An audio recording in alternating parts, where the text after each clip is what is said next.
দুই বাংলার মিলনস্থল মেদিনীপুর শহর। শুক্রবার ভোরে বাংলাদেশ থেকে মেদিনীপুর এসে পৌঁছলো বাংলাদেশ থেকে স্পেশাল ট্রেন। শিশু সহ প্রায় 2256 জন যাত্রী নিয়ে বুধবার বাংলাদেশের রাজবাড়ী থেকে স্পেশাল ট্রেন ছেড়েছে। স্পেশাল ট্রেনটি 18 ফেব্রুয়ারি ছেড়ে যাবে বাংলাদেশের উদ্দেশ্যে। উরস উৎসব ঘিরে এবার সেজে উঠেছে মেদিনীপুর শহরের জোড়া মসজিদ।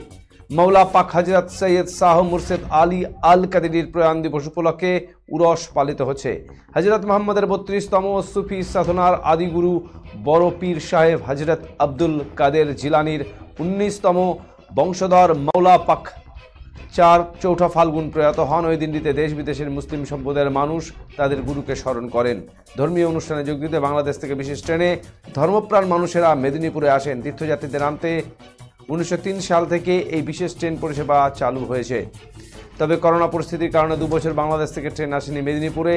যেসব গরিব ধর্মপ্রাণ মানুষ টাকা খরচ করে অনুষ্ঠানে আসতে পারেন না, তাদের জন্য এই বিশেষ ট্রেনের আয়োজন। উরস ঘিরে প্রতিবারই উৎসবে মাতে মেদিনীপুর। শুধু মুসলিম সম্প্রদায় নয়, সব ধর্মের মানুষই বিশেষ এই দিনে জোড়া মসজিদে হাজির হন। এই উপলক্ষে 7 দিন ধরে চলে মেলা। বাংলাদেশ থেকে আসা তীর্থযাত্রীরা ফেরার সময় নানা সামগ্রী কিনে নিয়ে যান। অ্যালুমিনিয়ামের বাসনপত্র, মাদুর, মিষ্টি, জিরা সবই বিক্রি হয়। ক্ষীরের গজা, মিহিদানা হাঁড়ি ভর্তি করে নিয়ে যান বাংলাদেশিরা। উরসের সময়টাও ভালো ব্যবসা করেন হোটেলগুলিও। এই 2-1 দিনে হোটেল ভাড়াও বাড়ে। সব মিলে একদিনের উৎসবে চাঙ্গা হয় শহরের অর্থনীতি। মেদিনীপুর পৌরসভার পুরপ্রধান সৌমেন খান বাংলাদেশের পূর্ণার্থীদের অভ্যর্থনা জানান ফুল দিয়ে। তীর্থযাত্রীদের জন্য জল ও টিফিনের ব্যবস্থা করা হয় যাতে তীর্থযাত্রীরা গন্তব্যস্থলে পৌঁছতে অসুবিধা না হয়। সেই জন্য যোগাযোগ ব্যবস্থার জন্য বিভিন্ন সংগঠনগুলির তরফে একাধিক ব্যবস্থা করা হয়। রাজ্যের তরফে মন্ত্রী অরূপ বিশ্বাসের আসার কথা রয়েছে। মেদিনীপুর টাউন মুসলিম কমিটির প্রাক্তন সম্পাদক তথা মেলা কমিটির সদস্য আব্দুল ওয়াহেদ বলেন, এবারেও বাংলাদেশের ট্রেনে করে তীর্থযাত্রীরা এসেছেন।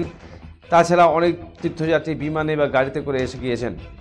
যাতে কোনো রকম সমস্যা না হয় সেদিকে নজরদারি থাকে সকলের।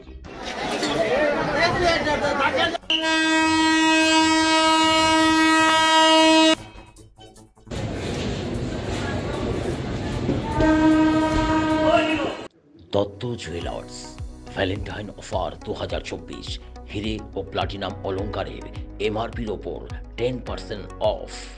অফার চলবে 5 ফেব্রুয়ারি থেকে 17 ফেব্রুয়ারি 2024।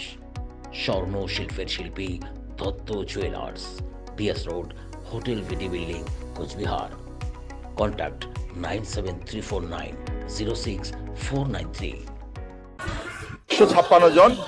এছাড়াও আমাদের বাংলাদেশে আমাদের বর্তমান হুজুর পাকের অনুসারী সংখ্যা হচ্ছে 12 লক্ষের উপরে। আমরা সবাই তো আসতে পারি না, আমরা লটারির মাধ্যমে এই 2200 জনকে সিলেক্ট করে প্রতি বছর আমরা আসি। এছাড়া আমাদের প্রায় কয়েক হাজার পীর ভাই বোনেরা এসছেন, বিভিন্নভাবে বাসে এসছেন, মৈত্রী ট্রেনে এসছেন, বিমানে এসছেন। আমাদের যে সমস্ত পীর ভাই বোনেরা বিশ্বের বিভিন্ন দেশে ছড়িয়ে ছিটিয়ে আছেন, তারাও এসছেন। তারা বিমানে করে এসে কলকাতায় নেমেছেন। কলকাতা থেকে তারা আজকে এবং কালকে তারা এখানে আসে পৌঁছাবেন। 2200 জনের মধ্যে কতজন? আমরা ট্রেনের মধ্যে 2256 জন এসেছি।